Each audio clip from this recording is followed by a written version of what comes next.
Izuzetno važno jeste da kažem da u psihoterapiji postoji nešto, u stvari često se govori o unutrašnjem detetu i o tome koliko je važno vratiti se u prošlost kako bismo razumeli sebe. I to jeste važno. Međutim, ukoliko mi forsiramo to unutrašnje dete, mi smo u problemu. Jer svako dete je po prirodi nemoćno i apolitično. Dakle, mi treba da forsiramo onog odraslog u sebi i na tim terapijskim seansama kako bismo imali ljude koji su politički aktivni. I otud odrastao čovek često kaže, pa kako ja mogu bilo šta da učinim u ovom svetu? Sve me to prevazilazi.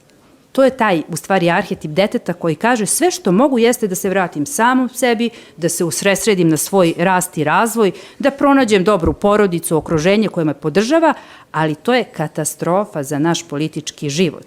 Jer politički život, a svi smo mi, čak i ovi koji su društveno aktivni, a kažu ne, mi nismo u politici, znači nismo politički angažovani, sve je to politika zapravo.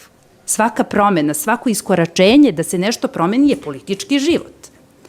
I pretvarajući psihoterapijske seanse u rituale, prizivanje i rekonstrukcije detinjstva, mi sami sebe zapravo isključujemo iz političkog života.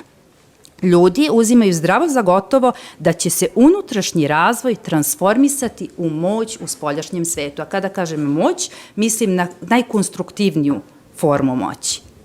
Da lični razvoj zaista uvodi u spoljašnji svet, zar naša, recimo, politička situacija danas ne bi bila drugačija?